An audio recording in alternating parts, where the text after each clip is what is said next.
আমরা আজকে যে ওয়াজ মাহফিলের আয়োজন করেছি এটা কি এমনিতেই না, আমাদের একটা উদ্দেশ্য আছে।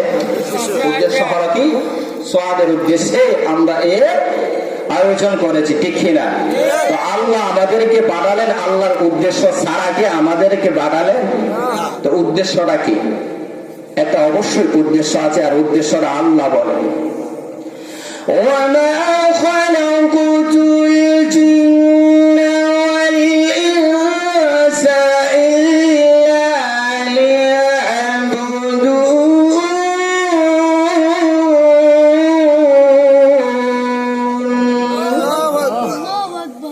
আল্লাহ বলে আমি জিন জাতি এবং মানব জাতির সৃষ্টি করেছি আমার ইবাদত করার জন্য।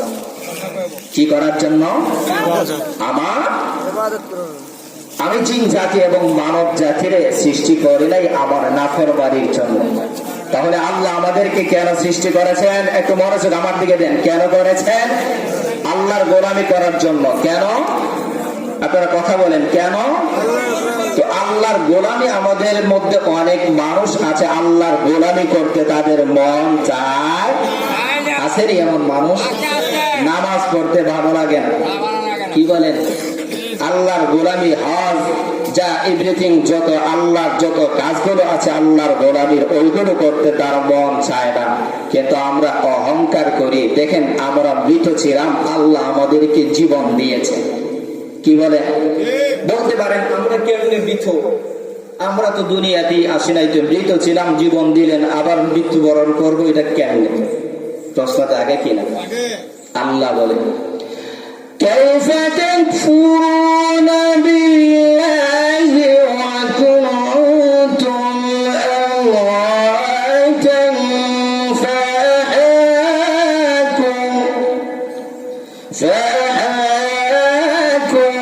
থুম্মা ইউমীতুকুম থুম্মা ইউহয়ীকুম থুম্মা ইলাইহি তুরজাউন।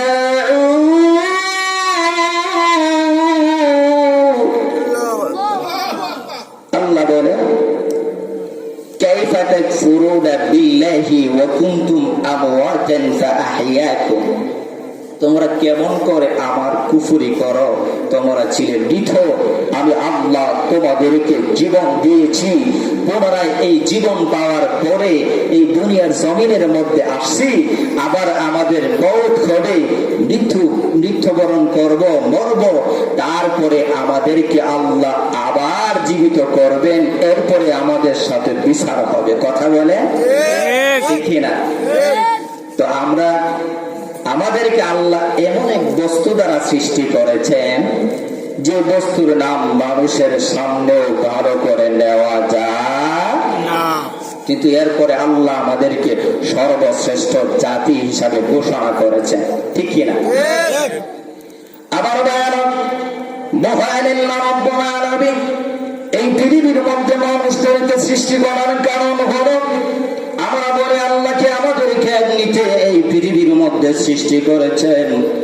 আল্লাহ আমাদেরকে পৃথিবীর মধ্যে এমনিতে সৃষ্টি করেন নাই। আমরা মৃত ছিলাম, আমাদের কোনো অস্তিত্ব ছিল না, আল্লাহ আমাদেরকে জীবন দান করেছেন। আবার আমরা মৃত্যুবরণ করব, পুনরায় আমাদেরকে আল্লাহ জীবন দান করবেন, আবার আমাদের সাথে বিচার হবে। কিন্তু আল্লাহ আমাদেরকে এই পৃথিবীর মধ্যে এমনিতেই পাঠানোর উদ্দেশ্য আছে। আল্লাহ বলেন আফাহাসিবতুম আন্নামা খালাকনাকুম আবাসা, ও দুনিয়ার মানুষ শোনো, আমি আল্লাহ রাব্বুল আলামিন তোমাদেরকে এই পৃথিবীর মধ্যে এমনিতেই পাঠাই নাই, আমি একটা উদ্দেশ্যে তোমাদেরকে পাঠিয়েছি।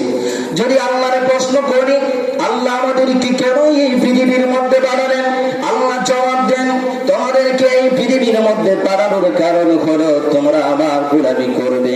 ওয়ামা খালাকতুল জিন্না ওয়াল ইনসা ইল্লা লিয়াবুদুন, আমি জিন জাতি এবং মানব জাতির সৃষ্টি করেছি আমার গোলামি করার জন্য, আমার নাফরমানি করার জন্য। আমি আল্লাহ রাব্বুল আলামিন তোমাদেরকে সৃষ্টি করে নাই। আমার বাবা, তাহলে বুঝা যায় আল্লাহর গোলামির জন্য আমাদেরকে সৃষ্টি করেছেন। আর আল্লাহর গোলামি করতে গেলে কিছু নিয়ম আসেনি। কথা বলেন? তাহলে আমাদের জানতে হবে, না জানলে আল্লাহর গোলামি করা যাবে। কি বলেন? আমাদের জানতে হবে নি? তো জানতে হবে, আর জানার পরে ওটাই আমল করতে হবে। কথা বলেন? যদি না জানি তাহলে মানা সম্ভব হবে। এবার আসুন, আমরা যদি মনে করি যে সেজদা করতে হবে, সেজদা করব, সেজদা কোথায় করতে হবে ওইটা যদি আমরা না জানি, তাহলে মসজিদে যেভাবে সেজদা করব, মাজারেও সেইভাবে সেজদা করব। তো আমরা তো সেজদাই করলাম, শুধু শুনেছি সেজদা করব, তো সেজদা কোথায় করতে হবে এটা আমাদের জানতে হবে কিনা? কথা বলে? তাহলে আগে জানতে হবে। আর এজন্য আল্লাহ আমাদেরকে, ইমানদারদেরকে সম্বোধন করে বলেন, হে ইমানদারেরা, ইত্তাকুল্লাহ, তোমরা আমি আল্লাহরে ভয়, কি বল? আমি আল্লাহরে ভয় করো। তো আল্লাহরে যখন ভয়